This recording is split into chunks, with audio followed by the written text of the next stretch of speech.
Construction Playbook podcast with Pagabo in partnership with the Open University. I look at my car that I bought recently. It's got more stuff in it that tells me how I drive, when it needs servicing, the fuel I'm using. Look, my house is 13 years old, and apart from some nicer insulation, it's pretty much the same as it was 50 years ago, and that just can't be acceptable. Welcome to the Construction Playbook podcast with Pagabo in partnership with the Open University with me, Gerard Topless, the Group Chief Executive of Pagabo. Now, the Construction Playbook tells us we must allow and encourage innovation and digitisation to ensure our collective success. But how do we do this? The construction industry currently faces numerous challenges. Can digital technology help alleviate them? Issues such as skills, productivity, efficiency, labour shortages, the integration of social value and achieving net zero carbon. Now, did you know there is only one industry in the UK that innovates less than the construction industry, and that is fishing and hunting? Even though we are worth £100 billion a year, we employ nearly 3 million people and there are over 300,000 companies involved. The Construction Playbook podcast with Pagabo. So to discuss this today, I have with me Martin Ward, the Director of My Project Solutions, Jack Dataled, the Head of Digital Construction at ISG, and Charlie Wainwright, the Future of Construction Lead at Pagabo. Now, a very, very quick word of warning here. Charlie's in a very busy Pagabo office today, as it's Macmillan Coffee Morning Day, so you might hear some stuff in the background. Right then, tell me a little bit about that point I made. Are we that bad? Do we innovate? Do we innovate at all? And do we use technology? I'll start with you, Martin. Hi, Gerard. Thank you. I've been in property construction systems for 30 years, and I do think there's huge examples of talent, creativity, innovation. I think if you look at things like Mace, for example, the use of 4D BIM when they built the Shard, it's truly magnificent. I worked with Nationwide Building Society for many years while they brought an intelligent client model, pulling data from supply chain, pulling data from existing systems, building a massive intelligence for the property estate. So I think there are some real exemplars. I think the new technologies looking at digital twin, geofencing, hold real potential. But my overarching kind of reflection of the industry is that there's kind of lack of shared vision. Maybe a growing technology divide between those kind of projects that are kind of flagship build versus people at the coalface, and those challenges that exist with property estates that are already there. I spent many years looking at fit out, where buildings are old, they've already been repurposed many times. There's no paper records, never mind digital records, and the property owners struggle to understand what state their assets are in. So I think maybe in summary, I think there's huge talent, some huge initiatives that have driven some real value, but maybe a growing disparity and a lack of shared vision between customer, contractor, supply chain and software provider. You mentioned the design there, Martin, which I think, we've all seen that. In fact, Jack, I've been to ISG presentations where I've seen you putting on those headsets, those funky headsets, and you're seeing what's going on. And I think that's great. Design is an area where you can probably use technology very well. But is that really all we've got? Where else are we innovating? Because technology is a bit more than just one part of our process. Yeah, I think you're 100% right. One of the things I'd like to pick up on is that the construction industry is a sector that spans across multiple issues facing the UK and wider, sustainability, housing, skills. I would argue that the construction industry is not as antiquated as you described there. However, it's not far off. We have seen some really good progress made with the implementation of BIM Level 2 and the subsequent drive for ISO 19650, as well as, the Construction Playbook that we're here to talk about today, which is a development of that Construction 2025 strategy as well, and obviously the Technology Strategy Board report in 2013. So there has been progress, and as Martin just said, we're seeing it with individual clients. I've worked with some really forward-thinking clients who have done some really innovative pieces of work. Same with designers, like the VR technology you described there. We work with some really good individuals, but coming back to what Martin was alluding to there as well, it's that wider picture. It's still disjointed, and we are requiring new standards and methods of working to go to the next step. And even those strategy pieces like the Construction 2025, ISO 19650, I think what they really highlighted is just how disjointed we are as an industry, that we require such standards to be prescribed to us to innovate and work together. And I think that's a reflection of where we are. So coming back to what you were saying, how far do we need to go? I think we've got a long way to go, and we're not near where we need to be to meet those real big issues that, the skills, sustainability, net zero, or homes and places of work that meet our needs of today and tomorrow. Okay. Yeah, I mean, look, that's a really good summary. I mean, just taking my point on a little bit, I'll bring Charlie in, I think. I know you might want to explain some of the work you're doing, Charlie, but in construction, we still have quite a lot of serious accidents a year, health and safety, and there's not a lot of technology collectively in that space. And if you look at the aerospace industry, that were planes falling out of the sky, we wouldn't actually get into an aeroplane. We just wouldn't do that. So talk to us a little bit about the work you're doing, Charlie, and how you're trying to address that, moving it on from the design piece, which is clearly very, very digital.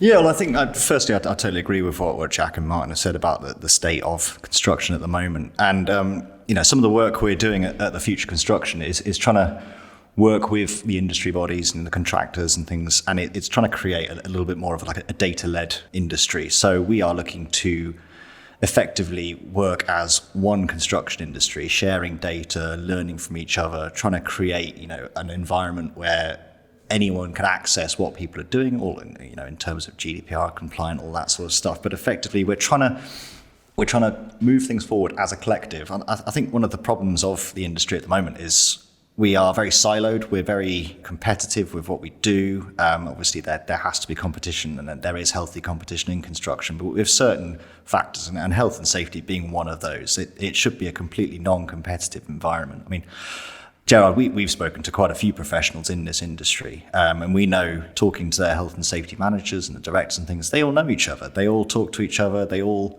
share stories. They all try and learn from their mistakes and tell people, what they've done wrong, and then importantly, what they've done right as well. We're trying to make it, if we can create a data set that people can look at and go, this is a standard set of data which we can learn off, and how we can kind of record accidents and how we can move it forward so people can then transpose them onto their different sites with different scenarios and generally move forward that way rather than an individual learning where you'll never get enough information. Even with the larger companies, it will always be, right, well, this is subject to just one contractor and how they operate. It'll never push the industry forward. Yeah, I mean, that data approach is very interesting. I mean, if we look at other sectors, e-commerce, manufacturing, those sectors really do use data. And I think all of your points about us being siloed are very relevant. And I think the playbook does tell us that we must, as a sector, introduce innovation and technology and really move those two things together. With technology, with the adoption of technology comes skills. You look at our children and the young people in our sector today, and in any sector, they're digital natives, I think is the expression. Are we sort of skilled up? Have we still got a lot of people who use traditional approach? Martin, what do you think about skills in our sector? I think we suffer as a bit of an industry from kind of almost professional classism, where we have a view that people on site, are probably less technically able. I've been on site and I've met people that say, I'm a simple builder, I don't understand technology. Last year we had a system, we digitally enrolled 150,000 operatives over the 12 months. And these people learnt online, they went through training online, they did it in their own time. And we encounter a few issues, but I think this is almost a self-fulfilling myth. I think people are far more advanced, far more flexible at working. If COVID's taught us anything, it's the fact that when we have to, things change, and things can change, quite dramatically. So I think people are very used to working differently, and I think they expect it now. And I think it's a bit of an old-time cliche. Just the induction you mentioned, just tell us a little bit about that. I mean, are they coming to site and having to fill in an induction form, or is it a lot more digital now? No, it's a really basic system, really. I mean, if you look at the way people enrol currently, they would typically turn up on site, they'd be stuck in a porta cabin, they'd get the same video every time. Doesn't matter how many times they go to site, they'd get the same information. Doesn't matter how relevant it is, it's a catch-all. So we allow people to kind of enrol digitally, so that's once a year, regardless of which sites they visit. They get information content service to them based on the information they put in, so it's relevant to the role. The site manager when people are turning up on site, they know that the CSCS cards are checked, that it's all verified, they know who's coming and what the role is. And it means that people can focus for the right things, for the right sites, for the right orientation. So it takes an awful lot of time out of the process. And it's proven, the AFR reduction is massive. And I suppose it comes back to Charlie's point of industry collaboration. We're only as good as the solutions that we sell and the people that use it. But when the value is that big and the accident frequency, is that dramatic in terms of reduction, we should be looking at this as a cross-industry piece as well, as a standard, an industry standard. Yeah, the induction, 150,000 people in 1 year, that's probably at least an hour a day, is it? Or so that's an extra 150,000 hours per day that could be used to improve the site, be more productive and more efficient. So that's the sort of technology and the use of technology that the playbook is probably telling us we must do. ISG, I presume you use similar tools, do you? Yeah, 100%. The mantra of harmonise, digitise and standardise is fantastic. And coming back to Charlie and the data aspect, even the if you like, the insight that you got from that 150,000 hours, you were able to start talking about how that data is now informing you that 158,000 hours are potentially could be used more productive. The power of data, we're only scratching the surface of in construction. And when you look at other industries like e-commerce that you mentioned, they're using data to generate real insights and actually inform decisions and help us. The playbook does, mention that, doesn't it? It mentions about standardising, gathering, ingesting, exchanging data, which is great. There is also a little pointer in there about moving towards that data decisions, and I think that's where, coming back to skills, I think that's where we could make some real revolutionary sort of change in our thinking. New skills are needed. We have a really experienced, skilled workforce. How about if we empowered them by giving them an intelligent decision-making support system from real data? Yeah, okay. Let's bring Charlie in there then. 2 points really. Charlie, what's your reaction to that? And then I'm sort of interested in who should be taking the lead. We've got two organisations who work in the construction industry, and obviously you're working adjacent to that, but looking at what lots of people do. So I'm just interested in, is it industry should take the lead? Is it industry bodies? Is it the government? Who puts the shoulder to the wheel? Well, I think, going back to the previous point about skills, etc., and creating new skills for the industry and helping attract the next generation of talent in there. We all know full well that there is a labour shortage at the moment, and it is a shortage for what can be considered the very manual, repetitive tasks, and it's not an attractive place for people to work at the moment. So introducing this different aspect to construction, this more technical side of it, as Martin said, stuff like induction and things, it's an absolute nightmare for contractors. I used to be one myself. I could be stuck in a room for half a day and then only have half a day to finish my work, and I think it puts too much pressure on people. It takes up too much time. The generation now, the autofill on a form is not a convenience, it's a necessity for them. It's things have to be done before they get to work. So I think by pushing this digital agenda forward, we will attract a new age of worker in, and hopefully it will make construction a better place. In terms of the second point, Gerard, where you mentioned whose responsibility is it, I feel like everyone has a responsibility for it. So the client has to think, adopting technologies and new innovations, we all know it costs money. There's no way we can do everything for free. They have to be wary of that. They have to stop thinking bottom line and think about, how their particular project can help progress something as well. The contractors then, they need to take it on. They need to not so much take that leap of faith, but, take an informed decision based on evidence. Again, the data comes into that massively. And I think the government has a massive part to play in this as well. I read an article yesterday by William Hague, and he was talking about how he wants to change the economy from a service economy to an innovation economy. And he was talking about the successes of Innovate UK and things like that. Now, we at the Future Construction have been involved in Innovate UK, and we've gone for grants there, and we've worked with University of Sheffield's Advanced Manufacturing Research Centre. Some real smart cookies when it comes to this kind of stuff of getting grants and things. And the competition for these things is insane. We were unable to get this grant because there just simply isn't enough money flying around. My fear is that there's lots of good ideas out there which just aren't getting funding. So. Yeah, there's obviously some innovation going on in behind you there, Charlie, as we can actually hear the innovation. But no, look, I think it's your point about people and skills is, I think for the first time, we're now seeing jobs advertised in construction, which are SEO specialists, web developers, jobs that, for years, probably, well, certainly for a few years, we've seen in other parts of the economy.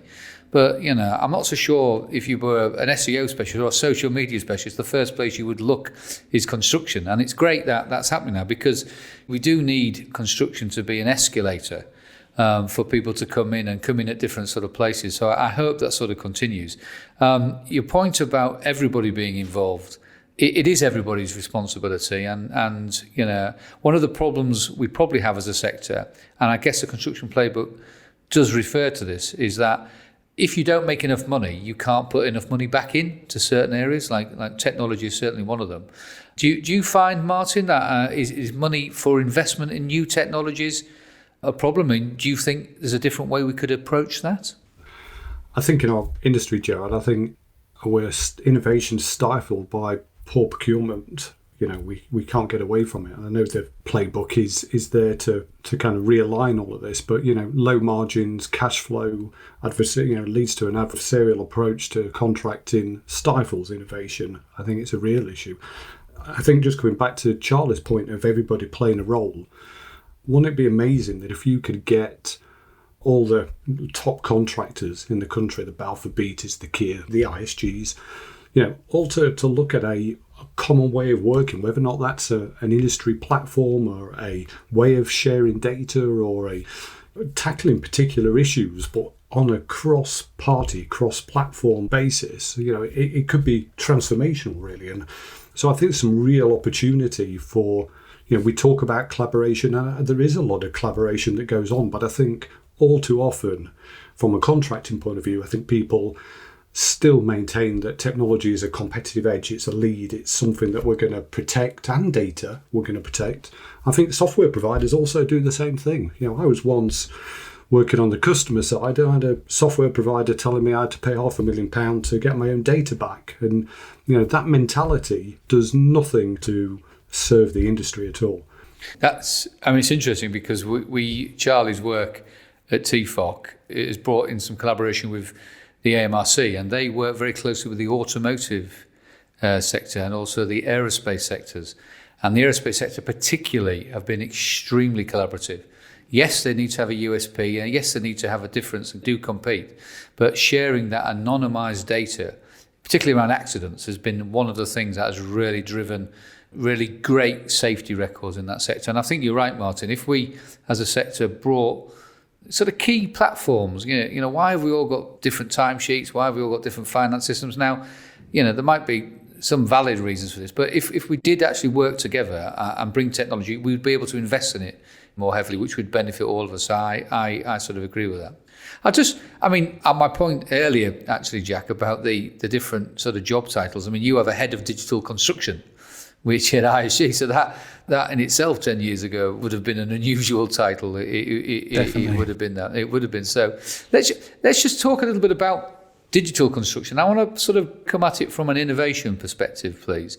The Construction Playbook tells us to innovate and use technology. But as we come out of the pandemic, the world is probably facing a carbon issue. And construction is one of the biggest polluters on the planet. What do we need to do to deal with this? Recently, I heard somebody say we don't have enough bricklayers, and my immediate response was, well, stop using bricks then. Now that would be an innovation.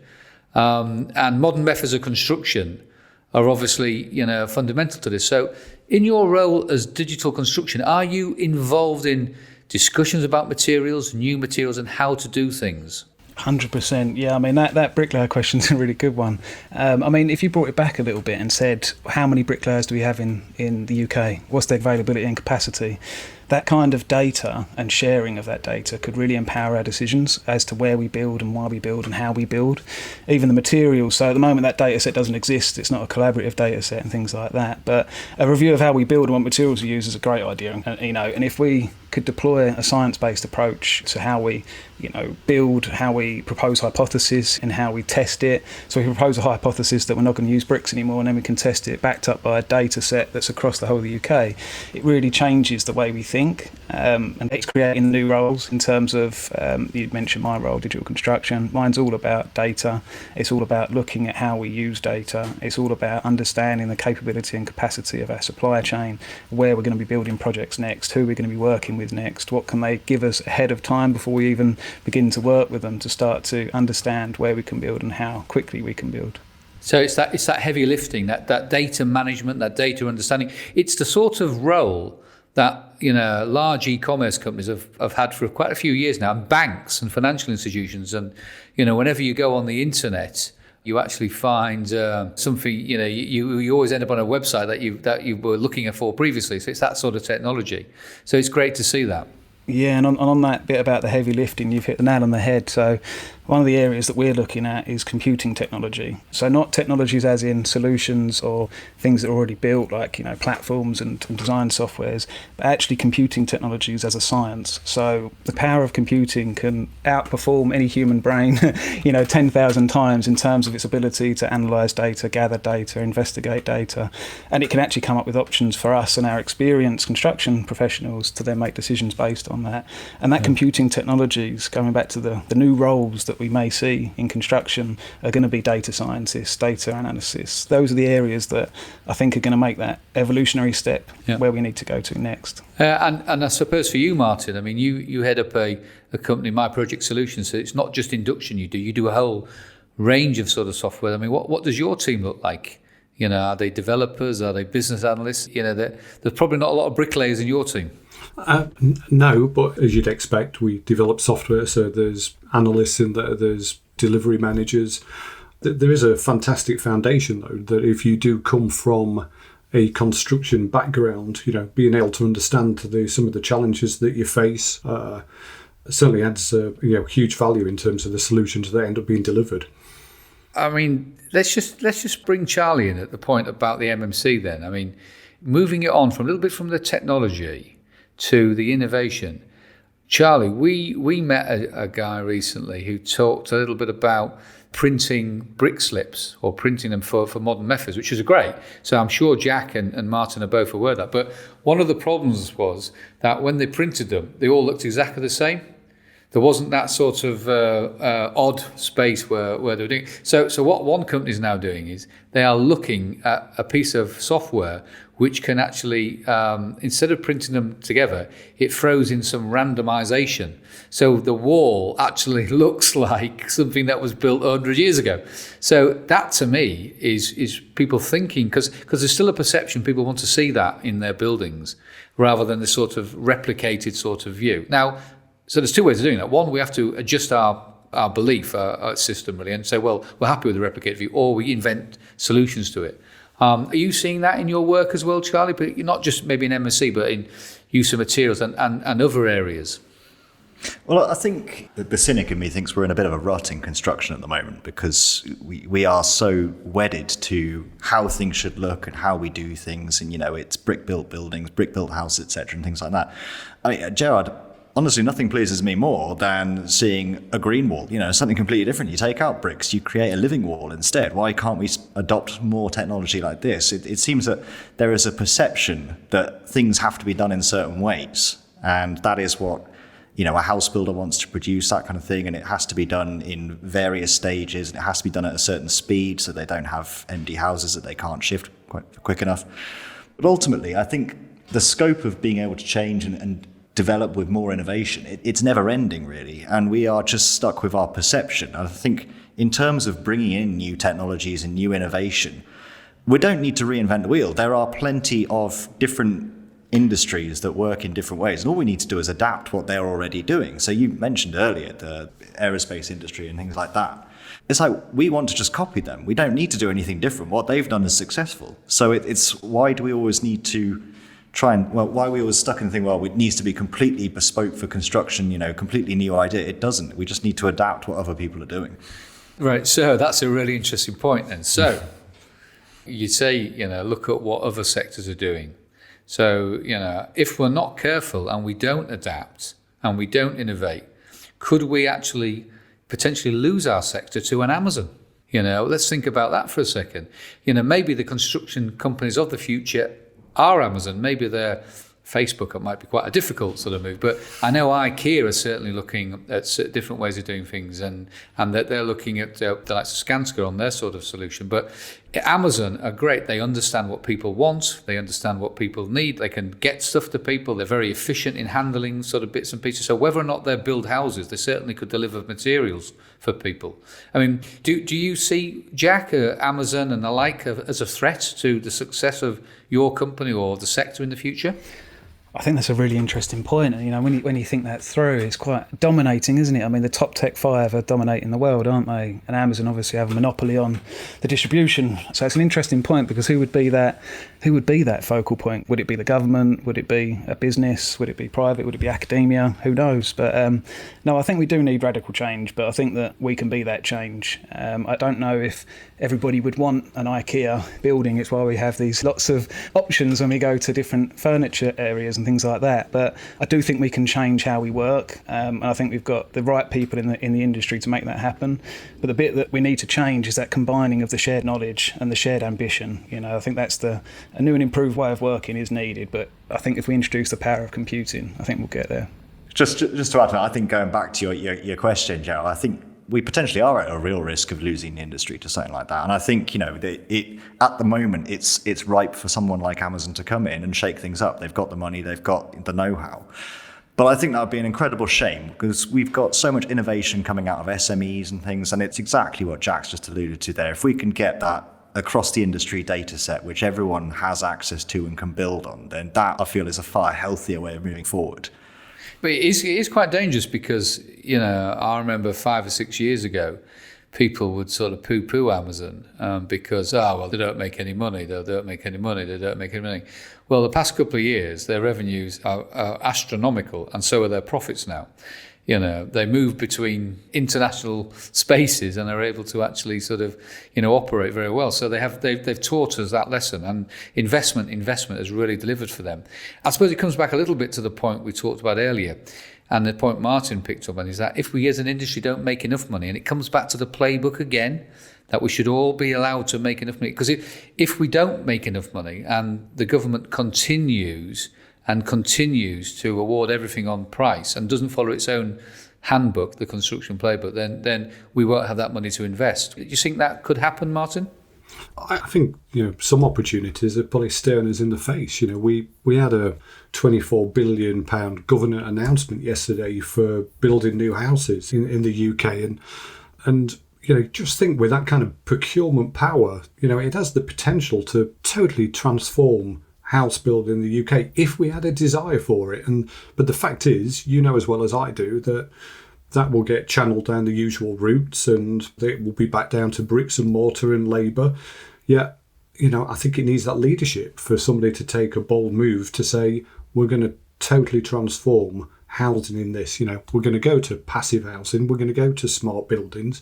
I look at my car that I bought recently. It's got more stuff in it that tells me how I drive, when it needs servicing, the fuel I'm using. Look, my house is 13 years old, and apart from some nicer insulation, it's pretty much the same as it was 50 years ago, and that just can't be acceptable. I think your point about the 50 years ago is an interesting one. If you took Victorian person and put them onto a building site today, apart from having to wear a hard hat and maybe having to do an induction, they could probably get on with the work in most cases. And I think that's an area that we must innovate. So that's materials, that's processes, that's technology. So we must sort of do that. I mean, do you, Jack, as a company, do you get together with your sort of equivalents in other organisations? Do you sit down and sort of blue sky think, as they call it, and really say, look, let's, instead of just following a process, do you sit down and try and work through these ideas with your sort of, colleagues? Yeah, 100%. I mean, coming back to who can bring us together, it's generally around like the UK BIM framework or the UK BIM Alliance. It's around those government, if you like, grounds that are impartial, the no man's land between, and I think that's really important. Who's going to drive this, and coming back to who has, the biggest, if you like, bargaining chip. You mentioned design earlier. I was thinking I joined 2 decades ago design, and the difference from when I joined design then to now is massive. When you look at how people are using technology to do generative design and optioneering and all that great stuff, and you've got 3D models, 3D printing, there's been a lot of progress, but before 2016 or before the government made that mandate, people were championing it like myself, were championing it on our own, not being listened to, trying to find other people in the industry that wanted to work in this new way. But then when that mandate came in, it really has pushed the industry on. So I do think that things like the Construction Playbook, the Construction Innovation Hub, they are areas that I think we can meet together, share ideas and actually push the industry on. Yeah, I just hope we can. I mean, you're obviously a young person, Jack. I can tell that you're a young person. Yeah. You're clearly relatively, yeah. Yeah, but that's we need to have. I think one of the things we could do as an industry is put younger people with their ideas and their motivations in higher positions in our organisations. And actually give them not just some, things to do, but some responsibility and accountability. Because if we do that, we'll make mistakes. But if you look at the Amazons, the Facebooks and these, they have a lot of young individuals working there, a lot of talent, and they drive on their agendas. So, for me, we must start to do that. And, Martin's point about procurement, we as a sector, have 300 or 400 billion pounds a year of procurement given into it by the government. So that is a very good building block, isn't it, to actually do this from.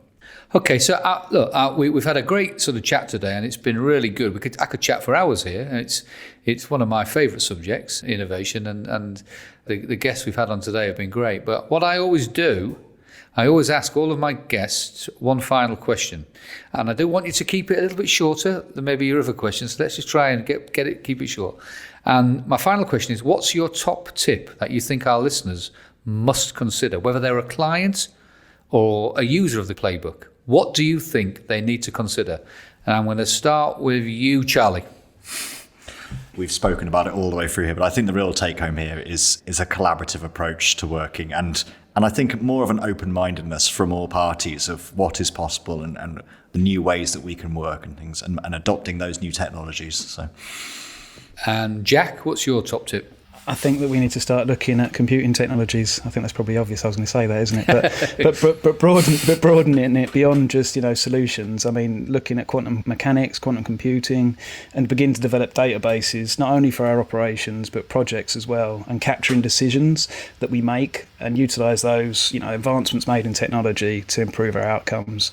I think we're ready to make that leap, and I hope the listeners are also. Okay. So we've had collaboration, Martin. We've had data. What's your top tip? I'm going to be really boring, I think, and just go back to my procurement thing of that outcomes model. If we're going to adopt an outcomes model in its truest sense, I think early engagement with contractors and suppliers is needed. It's a must. And I think people have got to invest in that to happen. As an industry, we can't continue on 3% margin. It stifles everything. So Martin's message is a message to the clients, it's a message to the industry, and probably a message to the government as well. Is that right, Martin? Yeah, I think it spans everything, doesn't it? But things can be so tight, without that change. I'm wondering if the Chancellor could sort of link in everything we've just said, and say, right then, okay, we're going to let the industry make a bit more money.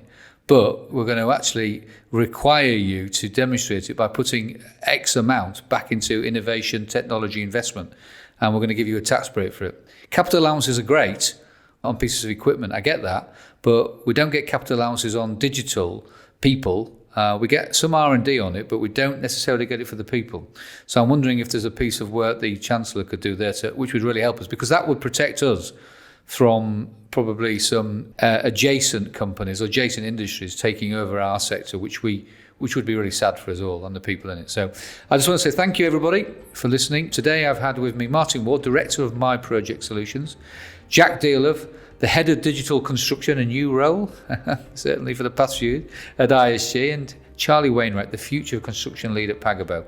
So thank you very much. Please listen out for the rest of our podcasts in association with the Open University, and thank you for listening.